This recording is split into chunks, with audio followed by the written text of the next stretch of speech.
Families forced from their homes, a busy freeway shut down because of a new raging wildfire just north of the valley. In fact, these are live pictures just coming in from Air 15. All that smoke, the flames. This is called the Bug Creek Fire. It's burning near Cordis Lakes, and it has grown to 700 acres. We've got evacuations in place right now, and we're told those outflow winds from that area, the storms in that area are making it even tougher on firefighters. We'll have even more on our forecast out there in just a moment, but let's get to Joe Bartels, who is live south of Cordis Junction, a second part of this story because traffic on the freeway is at a standstill at this point. Joe, so how are they getting around this?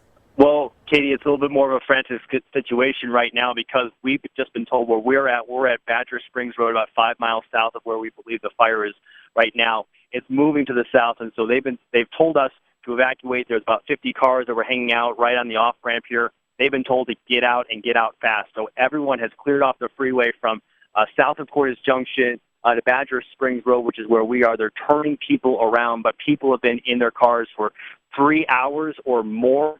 Some have run out of gas. There's overheating. There's breakdown issues. There's all sorts of things going on as this Bug Creek fire really starts to rage. It's really kicked up here in the last half hour. So really intense smoke that we can see now. And we've been told from DPS that we have to move because we are in the fire's path. So we've torn down. We're going to start heading back here. But northbound I-17 from basically Sunset Point north has been a standstill most of the day and will continue to be. There is no estimation of when the freeway will reopen. It is now shut down pretty much indefinitely until we get told otherwise. So keep that in mind if you're heading up here on I-17 north. Back to you. Joe, this sounds like an absolute logistical nightmare. How do you turn all these cars around? Is it just everybody each for their own, or are they out there sort of directing traffic one by one?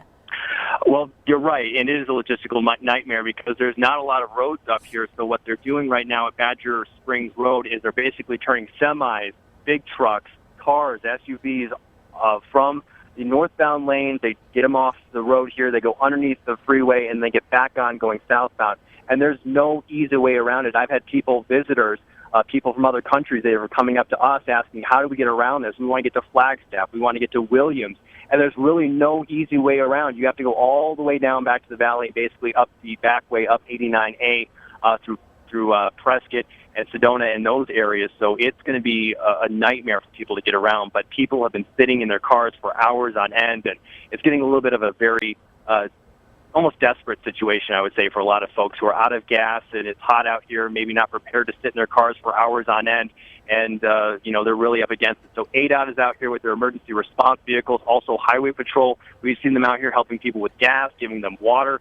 Just a very scary situation for a lot of folks. Some folks just want to get home. They live up in Flagstaff. A woman told me she's got her minivan with 4 kids in it, and she couldn't get up to Flagstaff. She's like, how am I going to get around this? And there really is no easy way. Yeah, we've heard stories of kids being up there, like you just mentioned, pets. This sounds like such a dangerous situation. It almost sounds like they're going to have a secondary response out there to try to help these people in addition to this firefight. I know it's going to be really relying on neighbors helping neighbors at this point. Joe, keep us updated. I know so many people have friends and family in that area that they're desperate to find out more about.